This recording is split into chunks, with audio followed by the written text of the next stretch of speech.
Então, boa tarde a todos. Eu vim apresentar um pouquinho da minha pesquisa que eu tenho feito até agora. Hoje ela se chama Otimização de linhas de ônibus urbanas para uma mobilidade inteligente, um método computacional integrado para minimizar emissões veiculares por meio do reposicionamento de paradas de ônibus. E o meu orientador é o professor Dr. Rafael Zancan Frantes e o meu co-orientador é o professor Dr. Luiz Antônio Razia, e eu faço parte do grupo GCA. Essa apresentação ela tem um roteiro, começa primeiro pelo contexto, depois a motivação, o problema de pesquisa, aí eu apresento o método desenvolvido, chamado Emission Stop Location Optimization, chamado carinhosamente em português de ESLO, aí eu apresento um estudo de caso e as conclusões. Bom, começando pelo contexto. Bom, na busca por desenvolvimento sustentável, as cidades elas enfrentam desafios. E a mobilidade urbana, apesar de ser prioridade do planejamento urbano das cidades, tem problemas como acidentes de trânsito, como congestionamentos e também a poluição atmosférica. Para se ter uma ideia, em 2024 foi emitido pelo setor de transportes 221,4 milhões de toneladas de dióxido de carbono, que é cerca de 10% do total que foi emitido pelo país. E com relação aos transportes públicos, estima-se que nas cidades com mais de 60 mil habitantes, 17,4% dos deslocamentos eles são feitos por ônibus de transporte público.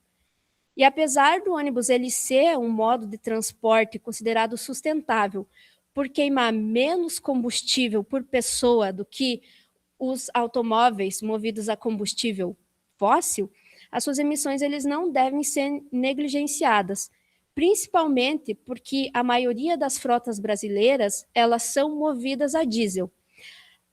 Mais ou menos 1% apenas das frotas brasileiras são de veículos elétricos.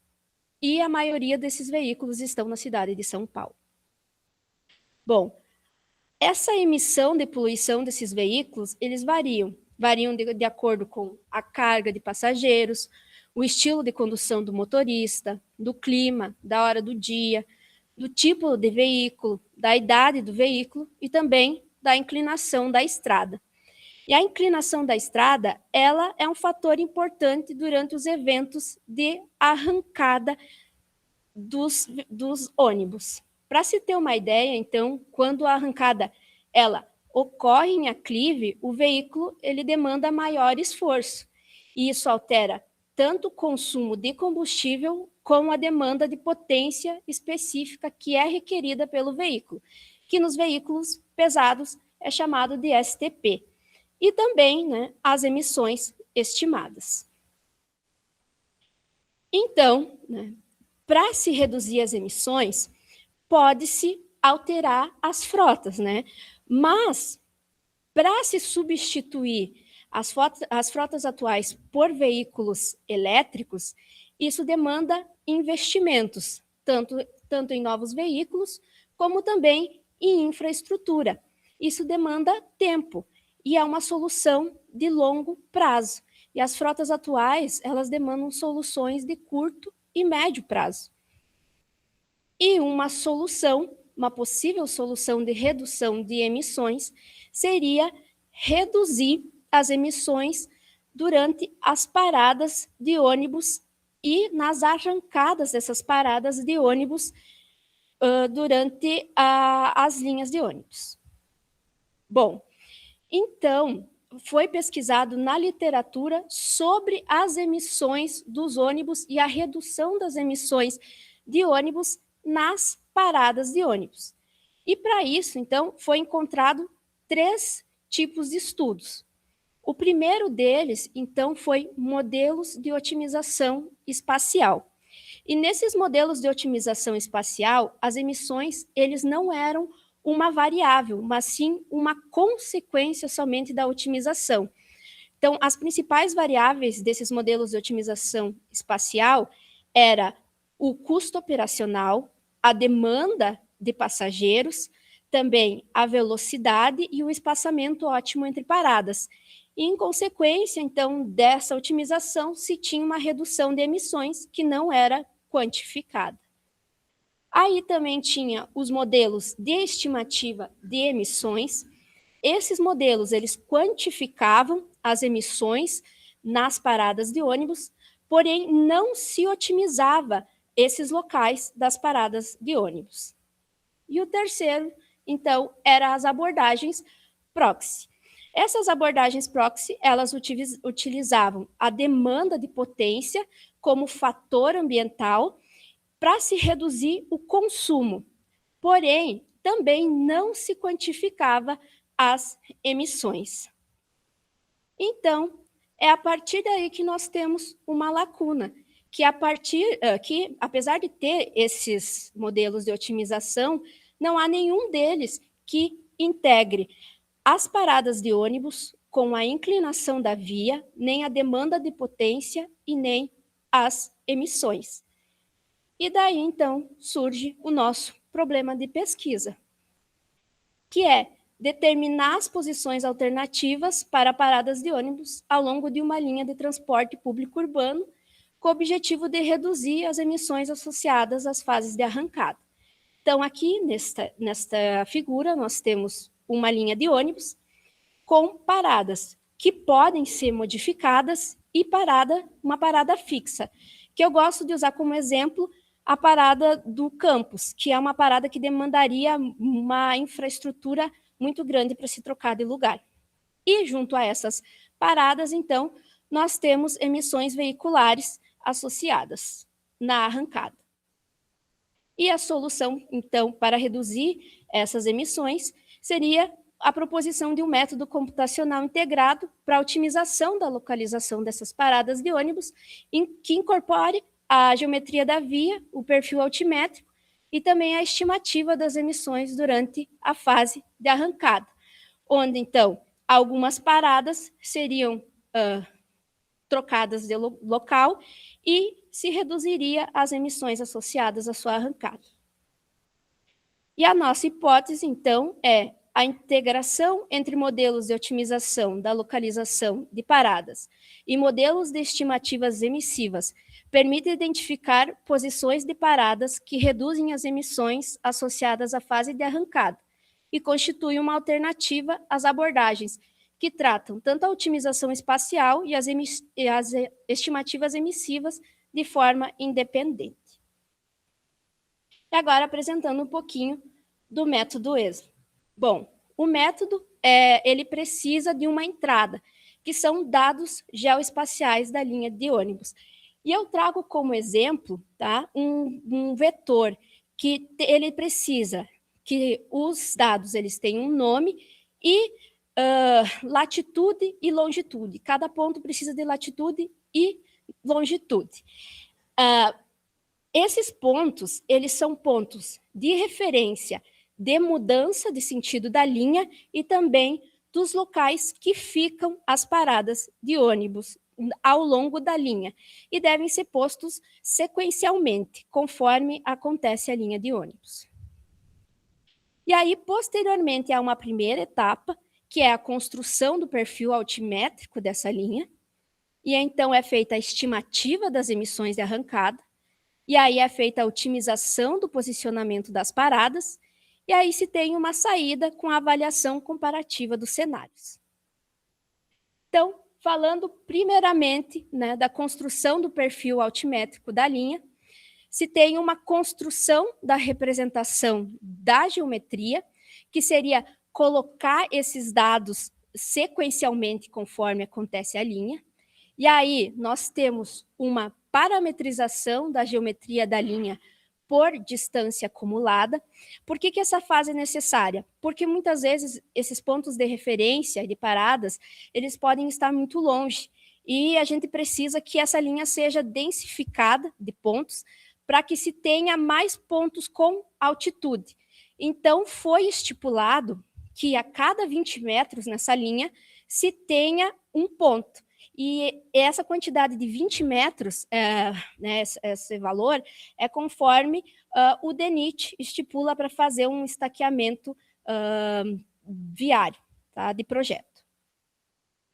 E aí, então, é feito, a partir de ter todos esses dados, né, da linha, é feita uma extração do perfil altimétrico a partir de um modelo digital de elevação, porque nós não temos dados de altimetria. Então, o que é um modelo digital de elevação? O modelo digital de elevação, ele é um arquivo GeoTIFF, e ele tem pixels, e esses pixels, cada pixel dele possui dados de latitude, longitude e altitude. Então, a partir dos meus dados de latitude e longitude, eu consigo achar esse pixel e aí extrair um dado de altitude e assim formar um perfil topográfico, um perfil altimétrico. Só que, né, nós estamos usando dados open source, open data, né? Então, eles têm precisão de 30 metros. Ou seja, esses dados possuem ruídos. Então, por isso, é necessário fazer uma próxima etapa, que é uma suavização do perfil altimétrico, que é tirar os ruídos, né, que existem desse modelo digital de elevação. Então, para fazer essa suavização do perfil altimétrico, foi utilizado filtros, como o Savitzky-Quelley, e também foi usado um fator de restrição física de 15%, que é um fator que também é utilizado pelo DENIT para a construção de vias urbanas, né, que é o máximo que se pode ter de inclinação numa via urbana, né, ou menos, ao menos deveria. E aí, assim, nós temos a construção no perfil altimétrico suavizado. Então, nós temos como saída dessa primeira etapa um vetor com latitude, longitude e altitude suavizada. E aí nós vamos para a segunda etapa. E a primeira parte dessa segunda etapa, então, é a geração de um perfil cinemático de arrancada. Por quê? Porque eu preciso, né, que se simule uma arrancada. E aí foi estipulado um perfil padrão de arrancada para todos os cenários, independente de ser subida ou descida, para que a gente pudesse verificar a influência somente da inclinação. Então, o veículo ele parte da velocidade zero e ele acelera por faixas de velocidade. Então, a partir disso, então, também é utilizado o perfil altimétrico. Então, é feito o cálculo da demanda de potência. E aí se usa a velocidade, a aceleração e a inclinação da via, além de outros fatores. E a partir, então, dessa demanda de potência, é determinado o modo operacional. O que são os modos operacionais? Bom, antes de eu explicar isso, eu preciso falar sobre o Move 5. Por quê? Foi reproduzido o modal do Move 5. O Move 5 ele é um software aberto, tá, do governo dos Estados Unidos, que ele simula emissões. Então, o modo operacional, eles são faixas de demanda de potência, de STP, que são determinados conforme o Move 5. Então, foi calculada essas faixas de potência e de demanda, né, do modo operacional, para que a gente pudesse usar o banco de dados do Move 5, e assim, a partir desse modo operacional, pego lá do banco de dados as emissões e integrado essas emissões ao nosso modelo, e aí sim feito o cálculo do custo emissivo desta parada. Tá? Então, a partir dessa estimativa das emissões, tá, de cada parada, é feita, então, a otimização do posicionamento das paradas. Então, primeiramente, é feito a discretização das posições candidatas, onde, a partir de cada parada, é pego um conjunto de dados próximos a essa parada, né, que possam ser a nova parada, e aí é feita a aplicação das restrições, que são se a parada fixa ou não, e o espaçamento que tem entre essas paradas, o espaçamento máximo e o espaçamento mínimo, e após isso, é feita a avaliação do custo da posição candidata. Esse custo ele foi baseado no dióxido de carbono equivalente. O dióxido de carbono equivalente, ele tem dentro dele os gases metano, dióxido de carbono e óxido nitroso. E, posteriormente, então, é feita a determinação da configuração otimizada das paradas. E aí nós temos a saída da avaliação comparativa dos cenários. Bom, esse método ele foi implementado em Python e foi organizado em módulos, onde tem um módulo que coordena tudo, que é o main, e aí nós temos um módulo para o Track Elevation, que é o módulo que coordena a parte da geometria e da altimetria da via. Nós temos o módulo Emission, que sempre calcula as emissões de cada parada candidata. Aí nós temos o módulo Stop Optimizer, que faz a otimização, e o módulo Plot Graphics, que vocês já viram alguns resultados já quando apresentei o método para ficar mais iterativo. E aí eu tenho a apresentação do estudo de caso. Bom, para o estudo de caso, então, foram avaliados 3 trechos de linhas urbanas em Ijuí. Bom, Ijuí tem 689,1 km² e cerca de 83 mil habitantes. Qual que foi o critério dessas linhas? Tá? Foi diferentes combinações de relevo e extensão e também a distribuição das paradas. Para a linha 1, foi escolhido a linha Centro-Campos, com 2,42 quilômetros. Nela foi escolhido 4 paradas e uma variação altimétrica de 30,1 metros. Para a linha 2, foi escolhido o trecho centro até o bairro Colmeia, com uma variação de 3,82 quilômetros, 11 paradas e uma variação altimétrica de 69 metros. E para a linha 3, então, a linha Erval até o bairro Jardim, de 3,10 quilômetros, 10 paradas e uma variação altimétrica de 39 metros. Então, foi feito validação e comparação etapa por etapa. A primeira etapa foi possível validar pelo fato de que conseguimos, através da Prefeitura de Juí, ortofotocartas, tá, com escala 1:2000. Essas ortofotocartas elas foram obtidas por aerolevantamento lidar e elas têm precisão de 8 centímetros. Só que eu tive acesso somente aos PDFs, e esses PDFs, então, eles têm as curvas de nível de 1 em 1 metro. Né? Então, eu posso dizer que eu tive acesso a dados com 1 metro de precisão. Tá? E o que foi comparado? Bom, então, a primeira etapa ela é implementada através do Track Elevation, e ele utiliza modelos digitais de elevação que têm ruídos. Então, foi obtida a primeira curva com ruídos. Essa primeira curva com ruídos foi comparada com as curvas de nível, e a curva suavizada também foi comparada com as curvas de nível. E aí, nós temos a comparação através das métricas de raiz do erro quadrático médio, o erro médio absoluto, o erro máximo absoluto e o desvio padrão das diferenças. Só que eram muitos dados, então eu trouxe só o principal dado dessa suavização do perfil, tá? Que foi a redução do erro máximo absoluto da suavização. Tá? Quando se suavizou o modelo digital de elevação que vem com ruído, se obteve uma redução do erro máximo absoluto, o principal, o maior erro, de 23,4% com relação à curva de nível.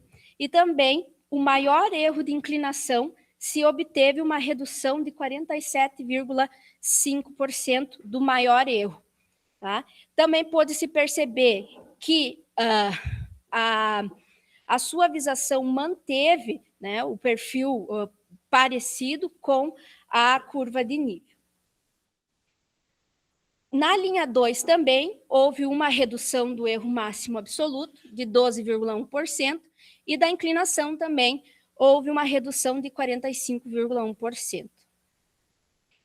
E na linha 3 também houve uma redução do maior erro, então de 22,4%, e da inclinação de 55,9%.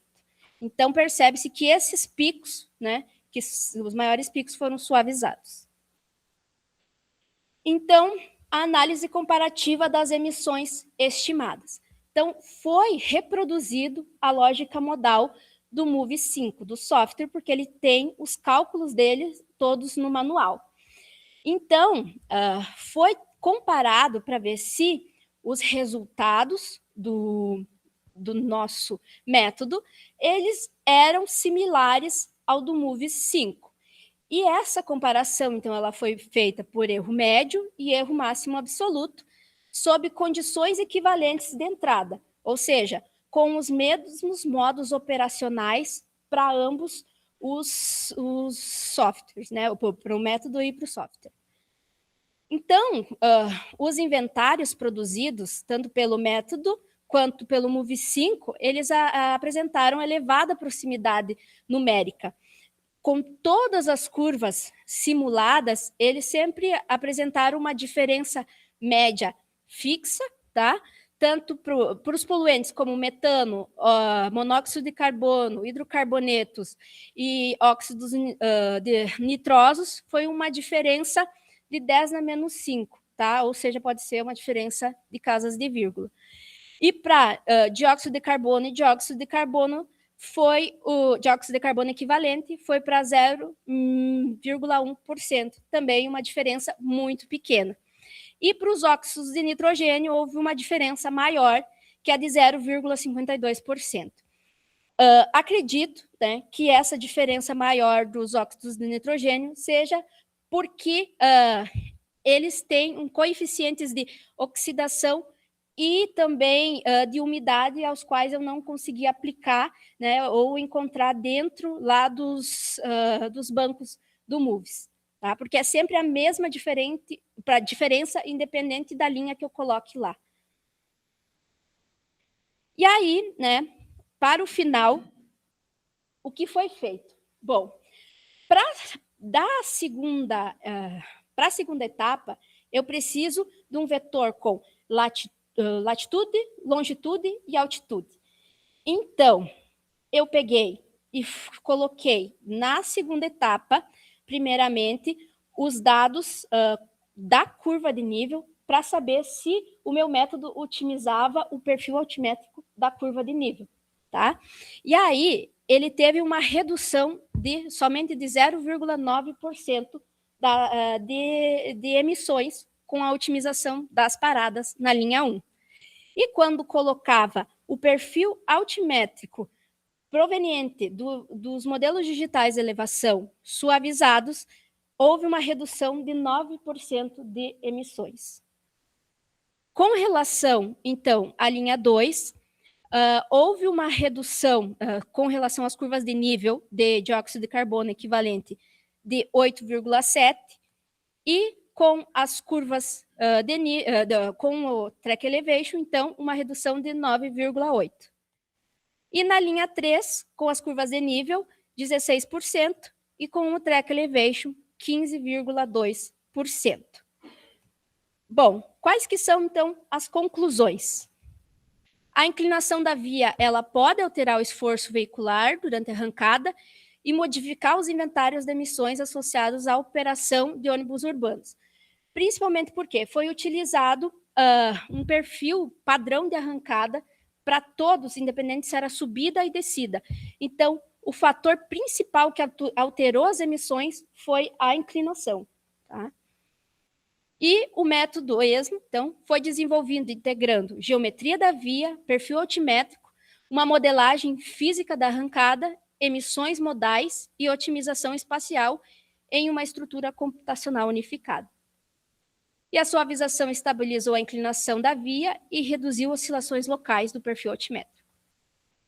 E o método ESLO apresentou elevada proximidade numérica em relação ao MOVE5, e o método reduziu as emissões de dióxido de carbono equivalente nos 3 estudos de caso analisados, apesar de que na linha 1, né, foi muito pequeno quando comparado à curva de nível.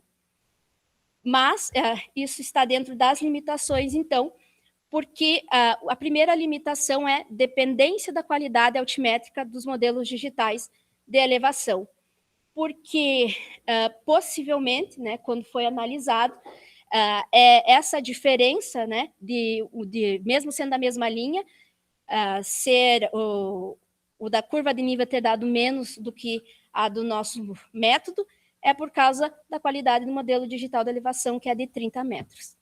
E um perfil de arrancado baseado em um perfil cinemático simplificado, né? Não foi considerado nenhum tipo de esforço do motorista, ou torque, ou nada disso.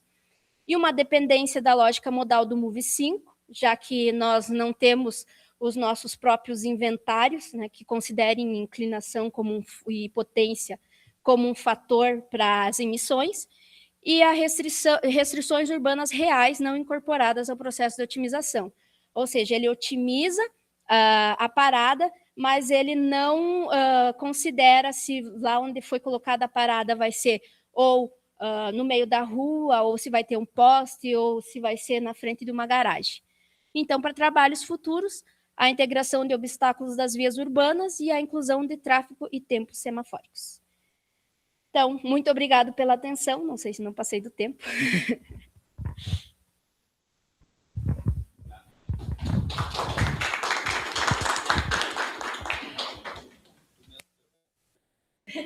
Perguntas?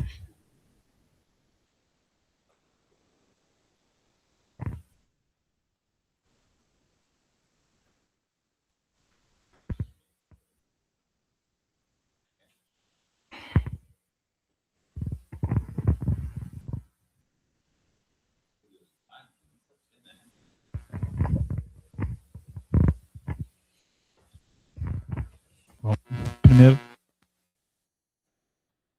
estava buscando para entender algumas coisas e ver o impacto disso em larga escala ali, né? Tu falaste no final do quanto teria reduzido, então, a emissão de CO2, né? Dava quase 1%, isso? Na que mais reduziu. Foi 15, tá, ok. Que enquanto isso, eu estava catando aqui, por isso queria te dizer assim, eu estava buscando, né, que dos poluentes que a gente fica de olho é sempre material particulado. Então, eu não tinha de cabeça para olhar do CO2, tá? Para cada, aqui eu vou catar, né, assim, uma resposta rápida aqui, né? 10% redução de queda de 7% de mortalidade por doença cardiovascular. Né? Então, assim, é um impacto muito grande, porque ela pegou um trecho pequeno, né? E quantas vezes esse ônibus vai fazer essa rota no dia? E aí começa a multiplicar essa redução, né? Tu começa a ter um impacto gigantesco na cidade, né? Então é muito, muito, muito interessante mesmo a construção toda a construção bem explicada, assim, entendi muito bem, né? Acho que foi muito didática a tua apresentação, mas o real impacto disso, se aplicado, né? E por mais que eu olhei o 0,9 e já corri atrás, porque eu pensei, ela pode estar frustrado com o 0,9% e não é tão pouco não, né? No dia inteiro, né? Numa semana, num ano, tu tem já é importante. E aí eu pulei no do 15%, por exemplo. Então, parabéns, né? Eu queria estar olhando isso. E a questão também, né, depende muito também da qualidade dos dados da altimetria de entrada. Então, quanto mais a cidade tiver dados de qualidade, melhor vai ser o desempenho do método. Desculpa. O desempenho do método de forma real, né? Porque são simulações. Então, claro que não tem a quantidade de quanto o motorista pisa, enfim, mas como é só a inclinação, esse é só um fator. Esses outros, por mais que o motorista ele vai pisar mais, mesmo assim vai ter uma redução. Né? Então, era isso.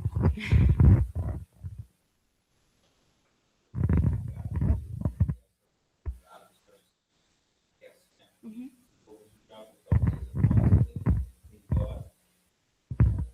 Tamanho que efetivamente é o impacto dessa porcentagem que pode parecer baixa, olhando ela isoladamente.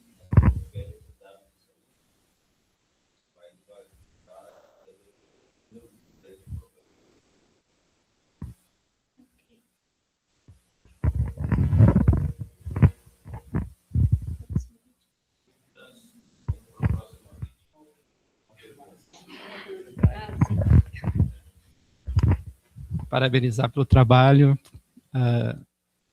Sr. Rafael e a equipe aí por organizar o evento. É importante, né, essa interação entre os grupos, né, entre também fazer essa interface, né, dos trabalhos. É importante a gente participar desse momento, né, a gente também aprendendo um pouco mais como a gente pode interagir ainda mais, né. Uma curiosidade, assim, é um problema de otimização, né, na verdade, e normalmente, assim, né, e aí cada um, né, aborda de uma forma o plano de otimização, né, e pelo que eu entendi, assim, tu está utilizando uma ferramenta que é o Slow, isso, né, para resolver o problema de... Não, eu estou fazendo a otimização por programação dinâmica. Porque como ele é dentro de um espaço limitado, é uma linha, né? Dá para se dizer que é uma função, né? Então, eu estou utilizando a programação dinâmica. O Move 5 eu estou utilizando somente para calcular as emissões.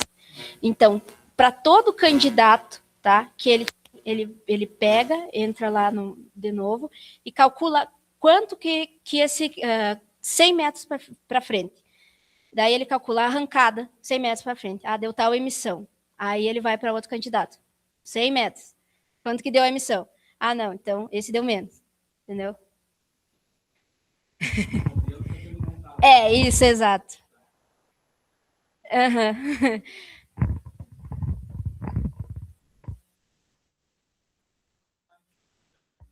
Eu que agradeço.